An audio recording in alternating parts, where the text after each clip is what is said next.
Students, ये properties of real numbers के name है तरतीब के साथ। ये याद करना मुश्किल होता है, स्टूडेंट्स को भूल जाते हैं। तो मैंने यहाँ पे एक ट्रिक अप्लाई की है, आप देख सकते हैं। Cute cats always dance in sight, RCCADII। बिस्मिल्लाहिर्रहमानिर्रहीम, अस्सलाम वालेकुम। Welcome students, welcome to my YouTube channel. Students, आज हम class 9th mathematics Punjab text book board की न्यू बुक 2025 उसका चैप्टर नंबर 1 रियल नंबर्स और उसकी एक्सरसाइज नंबर 1.1 का क्वेश्चन नंबर 4 सॉल्व करने जा रहे हैं। तो हमारे पास क्वेश्चन की स्टेटमेंट क्या है, name the property used in the following. तो क्या करना है हमने, यहाँ पे हमारे पास कुछ क्वेश्चन गिवन है, स्टेटमेंट्स गिवन है, इक्वेशंस गिवन है। यहाँ पे हमने चेक करके बताना है कि हमारे पास यहाँ पे कौन सी प्रॉपर्टी, कौन सा रूल जो है यूज हो रहा है। तो ये क्वेश्चन स्टूडेंट्स को बहुत मुश्किल लगते हैं। उसकी वजह ये है कि स्टूडेंट्स को प्रॉपर्टीज़ के नेम याद नहीं होते, कंसेप्ट थोड़ा बहुत याद रह जाता है लेकिन नेम भूल जाते हैं। तो आज मैं आपको एक ऐसी ट्रिक बताऊंगा जिसके ज़रिए आपको वो नाम जो है कभी नहीं भूलेंगे और आपको ये प्रॉपर्टीज़ जो है वो आसान लगेंगी। तो फर्स्ट ऑफ ऑल हम क्या करते हैं, इन प्रॉपर्टीज़ को देख लेते हैं, उसके हवाले से एक ट्रिक देख लेते हैं, उसके बाद हम क्या करेंगे, इस क्वेश्चन को सॉल्व करेंगे। तो स्टूडेंट्स, सबसे पहले हमारे पास यहाँ पे एक ट्रिक है। मैंने यहाँ पे एक स्टेटमेंट लिखी है, cute cats always dance in site. ठीक है, ये आपके पास एक स्टेटमेंट है, या अगर आप याद कर लें, फनी सा वे है इसको याद करने का। Cute cats always dance in site, या इसको आप कह सकते हैं CCADII। ठीक है, ये भी शॉर्टकट इसको बोल सकते हैं आप लोग। तो हमारे पास इस क्यूट से जो C पहला है उससे बनता है क्लोजर, और दूसरा C है उससे बनता है कम्यूटेटिव, और A है उससे बनता है एसोसिएटिव, और D से डिस्ट्रीब्यूटिव, और I से आइडेंटिटी, एंड सेकंड I से क्या बनता है, इनवर्स बनता है। ठीक है, तो ये हमारे पास वो ट्रिक है जिसके ज़रिए आप इसको जो है याद कर सकते हैं। लाइफ टाइम के लिए आपको ये तरतीब जो है कभी नहीं भूलेगी अगर आप ये स्टेटमेंट याद कर लें, cute cats always dance in site. तो यहाँ पे मैंने एक टेबल बना दी है, आपकी बुक में टेबल गिवन है, यहाँ भी मैंने बना दिया है।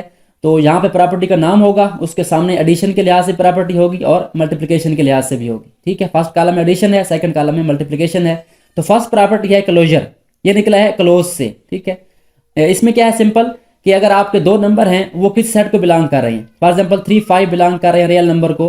अगर आप उन दो नंबर्स को ऐड करते हैं और उसका आंसर दोबारा उसी सेट में जा रहा है, तो हम कहते हैं कि ये नंबर जो हमारे पास है या ये सेट जो है वो क्लोज्ड है विद रिस्पेक्ट टू एडिशन। बिल्कुल सेम तरीके से अगर आप दो नंबर लें किस सेट के, फॉर एग्जांपल रियल नंबर के, उनको मल्टीप्लाई करें, उसका आंसर क्या आ रहा है, दोबारा उसी सेट में जा रहा है, इसको हम कहते हैं closed with respect to multiplication.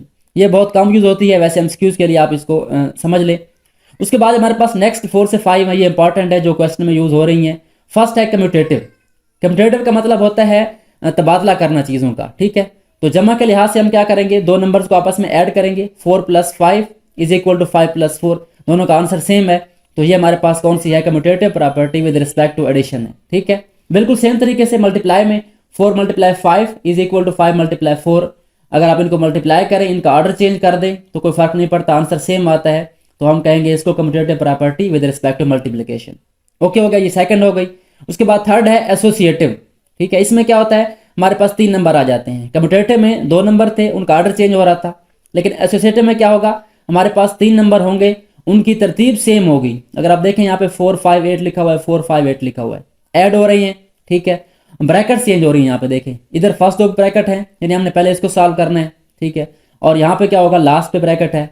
तो ब्रैकेट जब चेंज होती है नंबर्स की, उनकी तरतीब सेम हो, इसको हम कहते हैं एसोसिएटिव प्रॉपर्टी।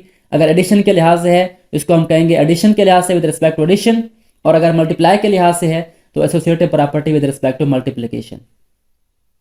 उसके बाद नेक्स्ट हमारे पास डिस्ट्रीब्यूटिव है। डिस्ट्रीब्यूटिव का मतलब होता है किसी चीज़ का बढ़ जाना, तकसीम हो जाना। ठीक है, तो यहाँ पे ये क्या होगा, हमारे पास इसकी दोनों की एक ही प्रॉपर्टी है, एक प्लस की है, एक माइनस की है। तो यहाँ पे देखें, आपका एक नंबर जो है वो 3 जो है मल्टीप्लाई हो रहा है एक ब्रैकेट के साथ। ठीक है, ब्रैकेट में 2 नंबर भी हो सकते हैं, 3 भी हो सकते हैं, ज़्यादा भी हो सकते हैं। ठीक है, तो 3 × 4 + 5। अब इसका आंसर क्या आएगा कि पहले 3 जो है 4 से मल्टीप्लाई होगा, फिर क्या होगा, 5 से होगा, और उसके बाद जितने भी नंबर होंगे उनसे मल्टीप्लाई होगा। तो इसको हम कहते हैं डिस्ट्रीब्यूटिव प्रॉपर्टी, यानी 3 जो है वो डिस्ट्रीब्यूट होकर मल्टीप्लाई हो गया सारे नंबर से, ब्रैकेट वालों से। इसको हम कहते हैं distributive property of multiplication over addition. बिल्कुल सेम तरीके से अगर यहाँ मैं माइनस राइट कर दूँ, ठीक है, तो ये क्या बन जाएगी हमारे पास, distributive property of multiplication over subtraction. ठीक है, अब ये लेफ्ट के लिहाज से भी होती है और राइट के लिहाज से भी होती है। तो मैं क्या करता हूँ, अगर मैं इसको जो नंबर आपका मल्टीप्लाई हो रहा था लेफ्ट पे, अब इसको राइट पे शिफ्ट कर दें, तो ये हमारे पास बन जाएगी राइट डिस्ट्रीब्यूटिव प्रॉपर्टी। ठीक है, ये हमारे पास क्या थी, लेफ्ट थी। अगर नंबर लेफ्ट से मल्टीप्लाई हो तो लेफ्ट डिस्ट्रीब्यूटिव प्रॉपर्टी, अगर राइट से हो तो राइट। अब यहाँ पे क्या होगा, 4 मल्टीप्लाई होगा 3 से, तो 4 पहले आ जाएगा, 4 मल्टीप्लाई बाय 3। और यहाँ पे क्या होगा, 5 मल्टीप्लाई बाय क्या हो जाएगा, यहाँ पे 3 आ जाएगा। बात वही है कि नंबर जो है डिस्ट्रीब्यूट होकर मल्टीप्लाई हो रहा है। सो ये हमारे पास कौन सी प्रॉपर्टी है, distributive property of multiplication over addition and subtraction. उसके बाद नेक्स्ट दो लास्ट हैं, बहुत इंपॉर्टेंट हैं, आपस में मैचिंग करती हैं ये वाली। हमारे पास जो पांचवी है वो कौन सी है, आइडेंटिटी है। ठीक है, और छठी है इनवर्स। इन दोनों का आपस में रिलेशन है, ये आपने याद रखनी है। अब आइडेंटिटी प्रॉपर्टी क्या कहती है कि हमारे पास एडिशन में एक ऐसा खास नंबर है जिसके अंदर हम कोई नंबर जमा कर दें, हमारे पास आंसर पे कोई फर्क नहीं पड़ता। जैसे 5 + 0 है या 0 + 5 है, आंसर क्या आएगा, 5 आएगा। तो 0 को हम क्या कहते हैं, एडिटिव आइडेंटिटी कहते हैं, या इसको हम कहते हैं property of identity of addition. ठीक है, बिल्कुल सेम तरीके से मल्टीप्लाई के अंदर हमारे पास एक नंबर है जिसको आप किसी नंबर से मल्टीप्लाई करें तो उसके आंसर पे फर्क नहीं आता। जैसे 5 × 1 है, 1 × 5, तो यहाँ पे 1 क्या हो जाएगा, हमारे पास मल्टीप्लिकेटिव आइडेंटिटी हो जाएगी। ठीक है, 0 कौन सी है, एडिटिव आइडेंटिटी है, और 1 क्या है, मल्टीप्लिकेटिव आइडेंटिटी है। ये यूनिक नंबर है, इन जैसा और कोई नहीं है। ठीक है, ये हमारे पास कौन सी हो गई, आइडेंटिटी प्रॉपर्टी हो गई। उसके बाद इनवर्स है लास्ट वाली। इनवर्स में क्या होगा, आपका अपोजिट ऑपरेशन होगा। तो हमारे पास यहाँ पे देखें 5 + -5, आंसर क्या आ रहा है, 0 आ रहा है। जब दो नंबर आपस में ऐड या सब्ट्रैक्ट हो रहे हैं, उनका आंसर क्या आ रहा है, 0 आ रहा है, यानी एडिटिव आइडेंटिटी आ रही है। इसको हम कहेंगे एडिटिव इनवर्स। ठीक है, और अगर कोई नंबर मल्टीप्लाई हो रहे हैं आपस में और उनका आंसर 1 आ रहा है, ठीक है, इसका मतलब क्या है, यहाँ पे कौन सी प्रॉपर्टी अप्लाई हुई है, मल्टीप्लिकेटिव इनवर्स। ठीक है, ये इनवर्स है, यानी 5 5 से कैंसिल हो जाएगा, 1 बच जाएगा, और यहाँ पे 5 5 से कैंसिल होकर 0 बच जाएगा। ओके, तो ये हमारे पास जो है बेसिक प्रॉपर्टीज़ हैं, प्रॉपर्टीज ऑफ रियल नंबर्स, जो 6 यूज़ करनी है क्वेश्चन के अंदर। आई होप सो आपको इनकी समझ आ गई होगी, आपने इनको सेव कर लेना है, आपको बुक के अंदर गिवन है। अब चलते हैं हम एक्सरसाइज की तरफ और इसका क्वेश्चन नंबर 4 सॉल्व करते हैं। तो स्टूडेंट्स चलें क्वेश्चन 4 स्टार्ट करते हैं। अब उम्मीद है आपको प्रॉपर्टीज़ के नाम याद हो गए होंगे। अब हम इनको सॉल्व करते हैं, देखते हैं हमारे पास जो फर्स्ट पार्ट है इसमें क्या लिखा हुआ है, a + 4 + b, और आगे है a + 4 + b। अब यहाँ पे 3 नंबर्स हैं और इनका ऑर्डर चेंज नहीं हो रहा। ठीक है, तो बताया था आपको कि जब 3 नंबर हों उनका ऑर्डर चेंज नहीं हो रहा, सिर्फ ब्रैकेट चेंज हो रही हैं। तो ये हमारे पास कौन सी प्रॉपर्टी, इसको हम कहेंगे एसोसिएटिव प्रॉपर्टी। तो ये हमारे पास जो फर्स्ट है वो कौन सी है, associative property of addition. Okay हो गया। उसके बाद सेकंड है √2 + √3 = √3 + √2। अब यहाँ पे देखिए ऑर्डर चेंज हो रहा है नंबर्स का। ठीक है, तो जब भी दो नंबर्स का आपस में ऑर्डर चेंज हो, जमा के लिहाज से या ज़रब के लिहाज से, हमारे पास कौन सी होती है, इसको हम कहते हैं कम्यूटेटिव प्रॉपर्टी। ये नंबर आपस में क्या हो रहे हैं, कम्यूट हो रहे हैं। ठीक है, कम्यूटेटिव प्रॉपर्टी। आगे आपने लिख देना है, अगर मल्टीप्लाई हो रहा है तो मल्टीप्लाई, अगर ऐड हो रहा है तो हमारे पास क्या आ जाएगा, यहाँ पे एडिशन आ जाएगा। ओके हो गया। उसके बाद थर्ड पार्ट है x - x = 0। अब देखें यहाँ पे दो नंबर सब्ट्रैक्ट हो रहे हैं, यानी बेसिकली पहले क्या था, यहाँ पे प्लस था। ठीक है, और प्लस माइनस क्या हो गया था, माइनस हो गया था। आपको बताया था कि जब हमारे पास आंसर जो है 0 आ रहा है दो नंबर के जमा नफी होने से, हमारे पास कौन सा होगा, ये हमारे पास इनवर्स प्रॉपर्टी है। और इनवर्स कौन सा है, हमारे पास जमा हो रहे हैं, नफी हो रहे हैं, तो हम इसको कहेंगे एडिटिव इनवर्स। ठीक है, उसके बाद नेक्स्ट हमारे पास फोर्थ है a × b + c।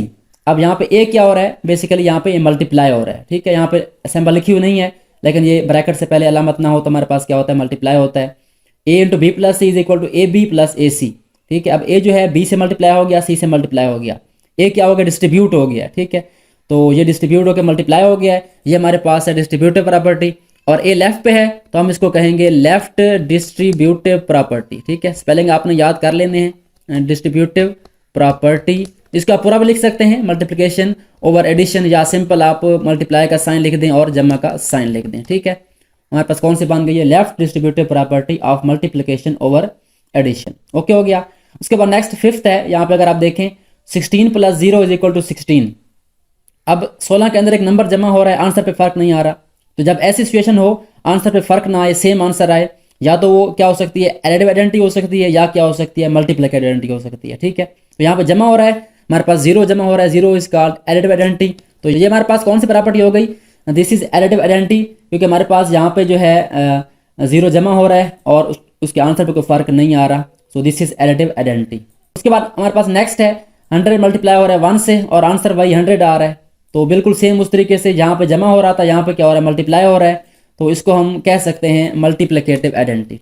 तो ये हमारे पास कौन सी बन गई, मल्टीप्लिकेटिव आइडेंटिटी, क्योंकि यहाँ पे 1 जो है वो मल्टीप्लाई हो रहा है और आंसर पे कोई फ़र्क नहीं आ रहा, सेम आंसर आ रहा है, तो इसको हम कह सकते हैं मल्टीप्लिकेटिव आइडेंटिटी। उसके बाद सेकंड लास्ट है 4 मल्टीप्लाई हो रहा है 5 से, फिर मल्टीप्लाई हो रहा है 8 से, यहाँ भी क्या है 4 मल्टीप्लाई हो रहा है 5 से 8 से। तो यहाँ पे नंबर्स की तरतीब सेम है, ऑर्डर चेंज नहीं हो रहा, और 3 नंबर्स हैं, ब्रैकेट्स चेंज हो रही हैं, ठीक है। अगेन वही बात, ये हमारे पास कौन सी प्रॉपर्टी है, ये हमारे पास है थर्ड वाली एसोसिएटिव प्रॉपर्टी, ठीक है, क्योंकि इसमें हमारे पास ऑर्डर चेंज नहीं हो रहा बल्कि सिर्फ ब्रैकेट्स की तरतीब चेंज हो रही है।